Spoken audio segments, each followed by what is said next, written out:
দুর্নীতি, চুরি, ব্যক্তিগত স্বার্থ ছাড়া আর কোনো চিন্তা নেই সরকারি আমলাদের মধ্যে। বলি আমাকে অনেকে ভুল বোঝে যে আপনি তো নির্বাচন করেন কেন। হ্যাঁ, আমাকে বিশেষ করে ছাত্ররা তো বলেই এখানে নির্বাচন বলার কারণটা হচ্ছে একটাই, হচ্ছে যে আমরা বিশ্বাস করি, আমি জানি না আমার এই বিশ্বাস ভুল কিনা, যে কোনো নির্বাচিত সরকার কিন্তু একটা অনির্বাচিত সরকারের চেয়ে ভালো। যে কখনো ধৈর্য হারাবেন না, আশা হারাবেন না। আমরা কেন জানি না, আমাদের প্রত্যাশা অনেক কিন্তু ধৈর্য একেবারেই কম।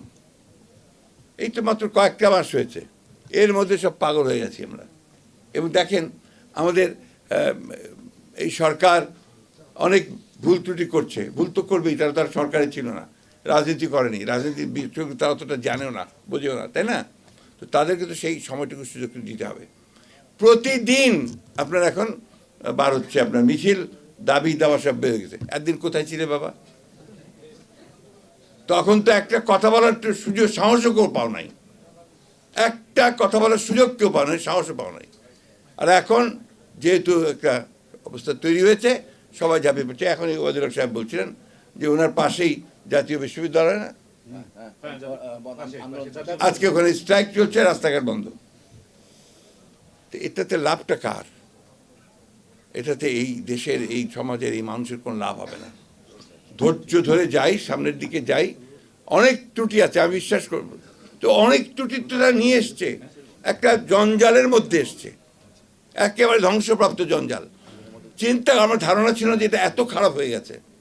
এই আপনার পরিবর্তনের পরে যখন আমরা দু একটা জায়গায় খোঁজখবর নেই, অফিস আদালতে খোঁজখবর নেই, ভয়াবহ কাণ্ড, ভয়াবহ দুর্নীতি, চুরি, ব্যক্তিগত স্বার্থ ছাড়া আর কোনো চিন্তা নেই সরকারি আমলাদের মধ্যে। বলতে আমি বাধ্য হলাম, দুঃখিত। জেনেক্সে শিফট করো, লাইফকে লিফট করো। তো এই অবস্থার পরিবর্তন তো আপনার এত দ্রুত হবে না, একদিনে হবে না।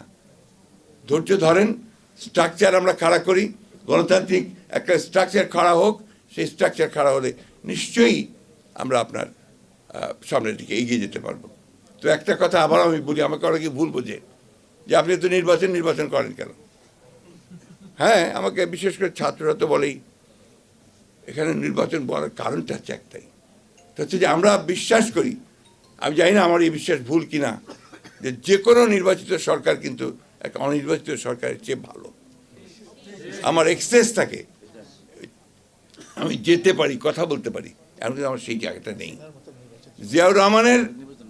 জিয়াউর রহমানের কৃতিত্বটা ছিল কোন জায়গায়?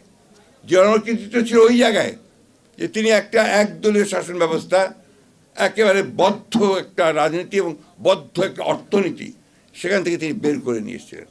ওটাই তো ছিল বাংলাদেশের জন্য সবচেয়ে বড় সংস্কার, একদলীয় রাজনীতি থেকে বহুদলীয় রাজনীতি।